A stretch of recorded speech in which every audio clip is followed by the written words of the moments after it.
gentlemen, welcome back to the 3 Under Par podcast. This is a golf podcast where Little White Ball is life. I'm your host, ScottyTee, and I'm riding solo on this one. Obviously, big news.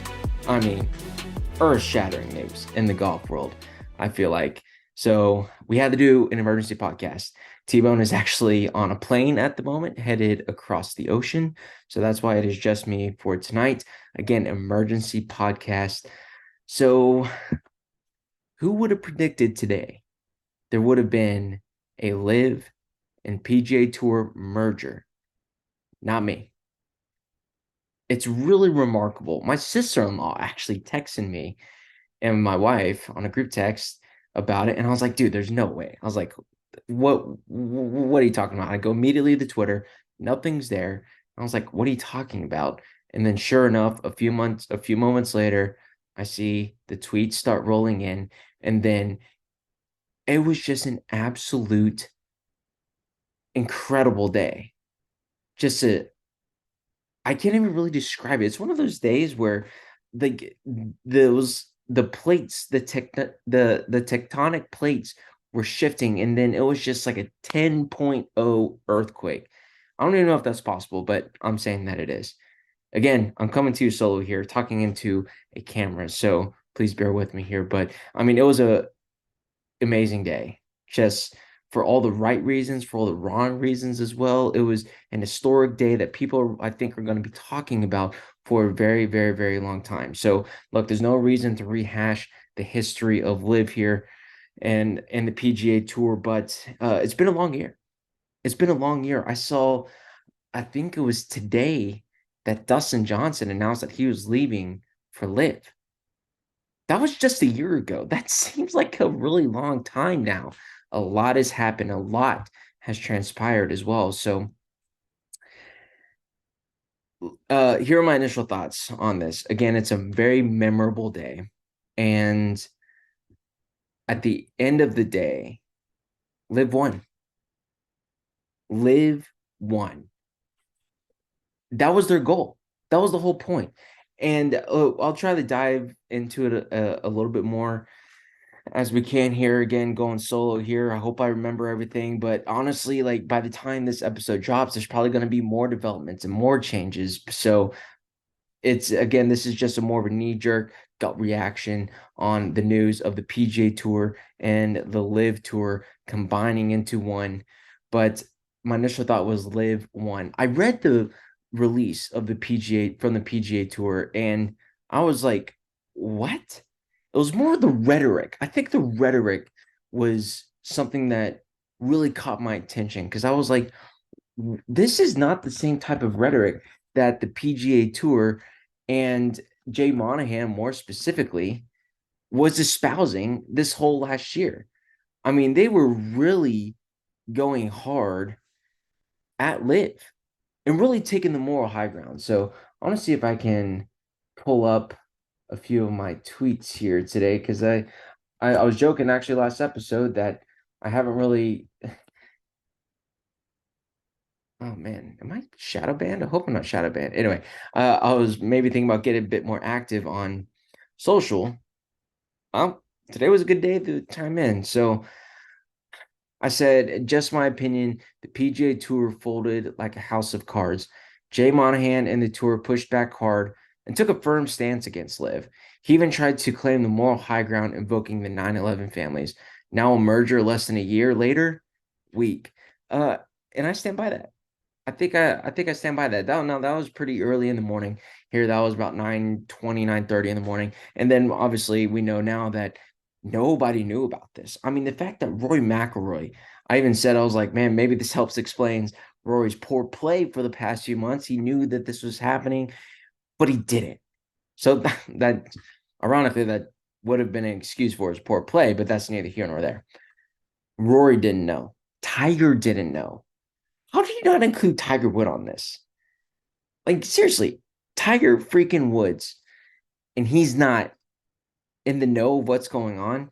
It sounded like that there were about 3 people who knew what was going on the PGA Tour board. Jay Monahan being one of them, Jimmy Dunn being the other, and I forget who the third person is off the top of my head. But That is remarkable. That is, man, I don't know. If I was a player on a tour right now, I'd be very upset.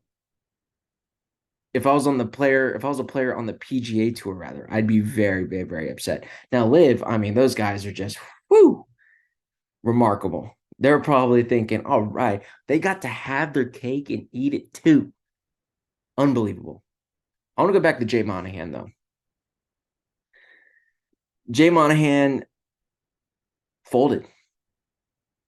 I really think he folded here. Folded like a house of cards. He rolled over and died to live.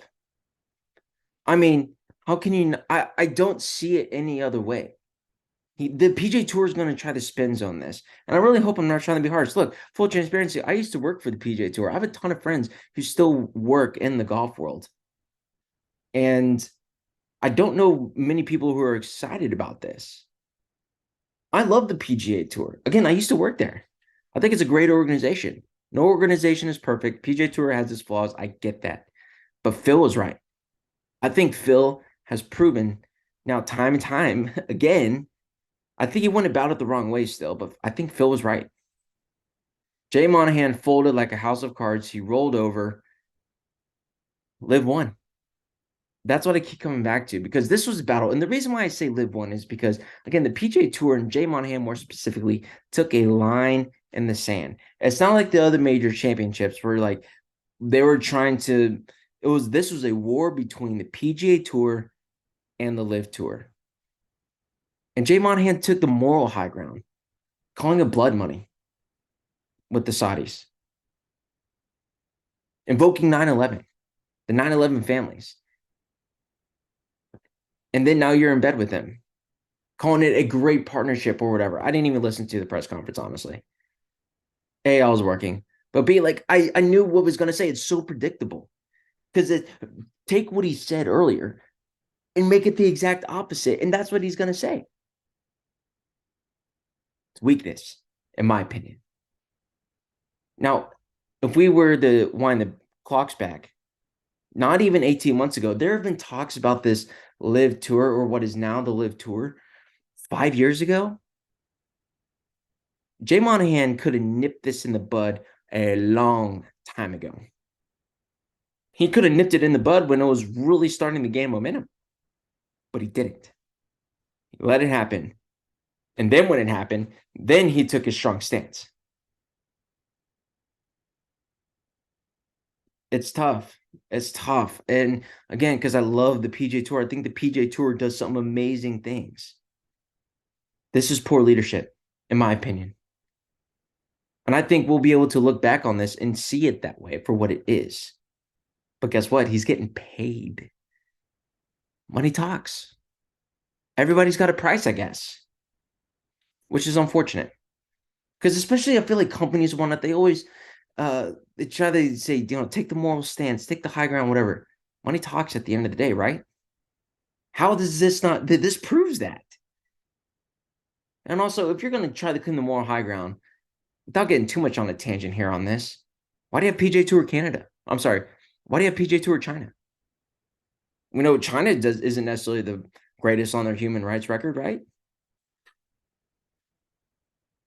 It's hypocritical. That's what that is. And I want to pull up one of his quotes, actually, that he said, I recognize everything I've said in the past in my past positions. I recognize that people are going to call me a hypocrite. Anytime I said anything, I said it with the information I had in the moment. Sounds like he's playing both sides of the fences. It sounds like he's obviously not denying what he said, especially that clip of Jim Nantz that went around everywhere. But he's trying to toe the line here, saying I did with the best information that I could. BS. I'm calling BS on that one. I'm sorry. He's getting paid.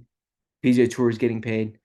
And look, they're talking about this new PIF, a for-profit organization that's going to combine Live, combine PGA Tour. In terms of the details that are going to iron out, I don't know if I've done enough research to really talk about it. I don't think even the players necessarily know, or heck, even Monahan himself know how exactly it's going to look like. So I don't necessarily want to touch on that yet. But the point is, the two leagues are coming together, and Jay Monahan is going to be the CEO.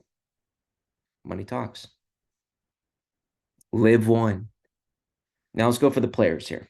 So Monahan makes me sad. It just makes me sad. It really does. That's all I'll say about that right now. It makes me sad because when you take the moral high ground like that, but then you get in bed with them, that's fine. Look, if you knew that this was the inevitable outcome, like apparently Donald Trump did, President Trump called this. Seems like a prophet now. You shouldn't have taken that stance and then backtrack it the way you are. He said people are going to call him a hypocrite. I am. And I'm honestly, it's a poor leadership. Jay Monahan I think golf has done a good job in the past of staying out of issues. Like, I don't think even half the public knows who Tim Fincham is, right? But Tim Fincham helped grow the game dramatically. Granted, he had like Tiger Woods, which definitely helped, but people know Jay Monahan's name now, and probably not for the right reasons. Let's go to the player's perspective now. Two perspective from the players, right? You have your live players and your PGA Tour players. Let's go to the live players first. If you're a live player, I mean, is this not the best scenario that could have happened? If you're Taylor Gooch, your HV3, your Brooks Koepka, Dustin Johnson, Bryson DeChambeau, everybody, you got paid, and you get your PGA Tour membership back apparently. Now we'll see again, iron out the details and whatnot, but you're back. You're back. They delivered on their promises. Phil delivered on his promise here. And I don't really see it another way. If I am not correct, please let me know. Let me know in the comments below, or send us DMs on social media at 300 Pod. Man, if you're a live player, you have to be over the moon. Even the other guys, Charles Howell III, Stenson, a ton of them. Best case scenario. Unbelievable. Now, if you're the PGA Tour players now, I mean, how pissed off would you have to be? I mean, really. I'm just trying to imagine myself in those shoes. So let's see if I can pull this up here. How much money was left on the table from a few of these players? I saw something. I don't know if I can find it real quick, but it combined $2 billion maybe left on the table. Tiger Woods, Hideki Matsuyama, John Rahm, 300 mil or 200 mil. Maybe it was 300. Whatever. Colin Morikawa, Tiger Woods, 800 million. Will Zalatoris over $100 million, and he's injured for the rest of the year. He's not even making a paycheck playing golf right now. Turned down $120 million guaranteed. A lot of these people, Rory McIlroy, these people turned down a ton of money to be loyal to the PGA Tour. I wonder how that loyalty is treating you right now. And look, I know I'm coming across hard on the tour, but frankly, I think they deserve it. I think they do. You had a ton of players: Rory McIlroy, Justin Thomas, Jordan Spieth, Colin Morikawa, Cantlay. The list goes on and on and on of people who are outspoken about why they're not joining Live. And they stuck their neck out for the tour. And honestly, how long have these been negotiations going on? 3 months or something like that? People are actually starting to wonder a little bit, where's Jay Monahan? Why is Rory McIlroy answering all these questions about Live, especially come major championship time? Why are these players answering these questions? Why aren't you answering those questions, Monahan? From the player's perspective, you took a beating and took a bunch of bullets for Monahan and the tour organization overall. Now the Live guys are back. They're back playing on your tour. Hideki Matsuyama turned down $300-400 million. Coming right off his Masters win. Have that Japanese market. No wonder he was getting paid. Turned it down to be loyal to the tour. I hope he's able to pull the knife out of his back. That's probably what it feels like. And I know there's going to be a lot more. Again, this is just at the time of this recording. It's Tuesday, January 6th, pretty late at night. And I'm hard on the tour right now because I think they deserve it. Live won. Phil was right. And somebody actually asked me on Twitter about this. If I had a problem with where the money was coming from Live. No, I don't. I don't because again, and I think in order for me to be ideologically consistent, the freaking US government does business with the Saudis. So again, I think to be consistent, I should not have a problem with where the money's coming from. So I don't. Even though I don't necessarily care for it, I don't have a problem with it. I think that there are aspects of Live that I just didn't really like. And I don't know if Greg Norman was the right guy as well, which apparently he didn't know either. I mean, Tiger Woods, even back in December when they were talking about potential mergers or whatnot, he said Greg's got to go first before any conversations could happen. And so that's why I think Monahan and these other guys, this was like a top secret. I think they kept this secret better than the government keeps a lot of their secrets, right? Only 3 people knew apparently because they knew Tiger would not be behind this. They knew Rory McIlroy would not be behind this. These people who stuck their neck out to defend your tour, only to be stabbed in the back. There's another aspect to this that I thought was interesting. The Byron Nelson was looking for a new sponsorship, and they had one in that was pretty much ready to go. Raytheon was ready to sponsor the Byron Nelson. But guess who nixed it? Jay Monahan. So in August, the U.S. State Department approved weapons sales to Saudi Arabia, who are expected to buy about 300 Raytheon Technologies-made missiles for more than $3 billion. It's conflict of interest. How about that? So Jay Monahan nixed the deal at the last minute because the company sells missiles to Saudi Arabia. Now they're partners. What are we doing here? It's absolutely crazy. It's crazy the hypocrisy of it. Again, if they hadn't have drew that line in the sand, we'd be having a different discussion. We would just talk about how monumental this is. 2 rival leagues come together, putting aside their differences. Best players in the world playing on a week in and week out basis again, except just the majors now. Like, obviously, I feel very heated about this, very passionate about this. And this isn't over. This isn't over because there's going to be a ton more that is coming, that is breaking down, that we don't know right now. And we'll see where the chips fall. When the concrete settles, it's honestly not going to settle for a very, very, very long time. Let's be real. Am I right? This is the tip of the iceberg. So much for a player-run organization. Am I right? PGA Tour, player-run organization. Not a single player new. Unbelievable. That's what okay, yeah, here's what I was saying earlier. $2.1 billion were offered to 6 golfers. Tiger Woods, 800 million. Rory, 400. John Rahm, 400 million. Hideki Matsuyama, 300. Colin Morikawa, 100 million. Will Zalatoris, 100 million plus. Man. And I do want to be sensitive to this because this also affects Lady Golf. This affects Corn Ferry. This is going to affect everything more than just the PGA Tour. This is going to affect everything. Wild times right now in golf.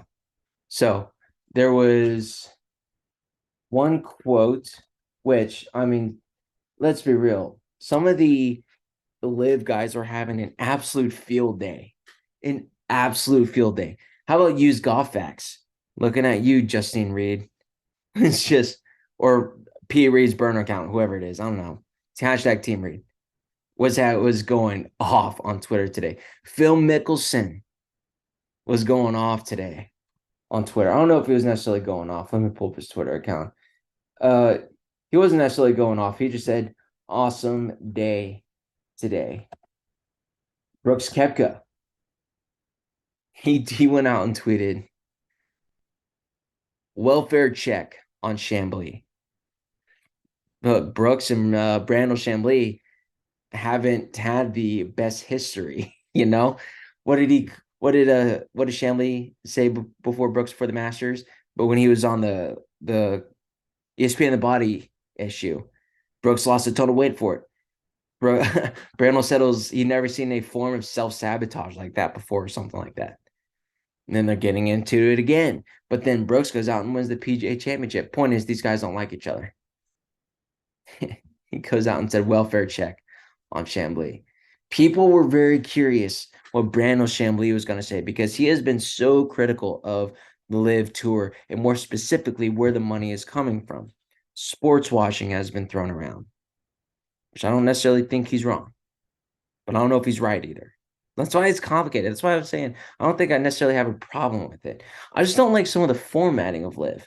I don't necessarily like the personalities in LIV. I can't even watch the damn tournaments. Sorry, CW. I guess that problem is solved now. But Brandel Chambly said this is one of the saddest days in the history of professional golf. I think that's a bit dramatic. It's not one of the saddest days of professional golf. Because again, I think there are a few bright sides on this. The war's over. I was team PGA Tour. My team lost. All figuratively speaking, of course. The internet takes things way too seriously sometimes. But I was team PGA Tour. They folded. And LIV won. So it's not a sad day because the war's over. We'll see what happens when it shakes out. And I'm probably going to be very critical of things moving forward. Full transparency there. I'm going to be critical of it because I think the PGA Tour sold out. Monahan sold out. There's a lot at play here. Some pros. The best players in the world are going to be playing together on the same tournaments, on the same courses, week in and week out once again. I think that is a really, really, really good thing. We got to tease at the Masters and the PGA. They're back. I think that's a good thing. Litigations are over. And honestly, I think that's one of the reasons why they decided to go and merge. They didn't want to show each other's books. Also, I think, truthfully, I think Monahan realized that he was going up against like the nation of Saudi Arabia. Technically, the PGA Tour is a not-for-profit. They're a multi-billion-dollar not-for-profit, so that's not lost on me. But when you're going against a nation with unlimited oil money, good luck. I think, especially with the ongoing litigations, that they would have to show each other's books, who your enemy is. I think Monahan realized that the battle was lost. The war was lost. It might have taken 5 or 10 years, but they were going to lose just because of who their opponent was. They have unlimited resources, a business model that is completely 100% unsustainable. They don't care. Probably write-off. If they have tax write-offs over there, I don't know. But you get the point. It's a weird day. It's a monumental day. And we'll see how it shakes out in the future. Those are just my initial thoughts. Again, this is just me in front of the camera ranting. And I hope y'all enjoyed it. Let me know in the comments down below. Because again, I think it's clear LIV won. LIV won. The players of LIV have got to be over the moon. If you're a player on the PGA Tour, you have to be pissed off. I mean, there are talks of the players unionizing to get rid of Jay Monahan. We'll see what happens. I know that they're upset, and I don't blame them. Hopefully, maybe we'll be reaching out to a few tour players, see if they'd be willing to come on to talk about this, because it's huge. This is huge. So I think that's it. That's all I got. Again, let me know what you think. Send us an emails, DMs, comment below on YouTube, subscribe to the YouTube channel, subscribe to the podcast, leave 5 stars. Again, Emergency Pod, just me today. I hope you enjoyed it because there's going to be a lot more that comes out from this. And I'm really excited to go on this ride with T-Bone, with you, the listenership, as well. So again, we love hearing from the audience. So that's why I encourage you to reach out. Let me know what your comments are. We talked about doing a listener voicemail segment or something like that. So that's something that we will consider doing. But before we get out of here, hey, while you're at it, why don't you go to chickenbuddy.com. Chickenbuddy.com, use promo code 3under to make yourself feel a little bit better after you've had maybe one too many cocktails. We love them over there. They're a great organization. So drinkingbuddy.com, promo code 3under. Get your order 10% off. Big day, monumental day again. I've never had my phone blow up like that before. It was pretty remarkable, pretty fun. I appreciate all the group texts and whatnot going on. It was a good time. A lot more to talk about here in the future. So I think that about wraps it up. Appreciate you sticking with me. And I mean, this time next year, it's going to be a completely different golf game, a completely different professional golf landscape. So maybe we'll try to get a couple of Corn Ferry guys on as well to talk about how maybe that affects them. Maybe we'll do that. Talk with T-Bone. We'll work it out. Anyway, I'm ScottyTee. And remember, that little white ball is life.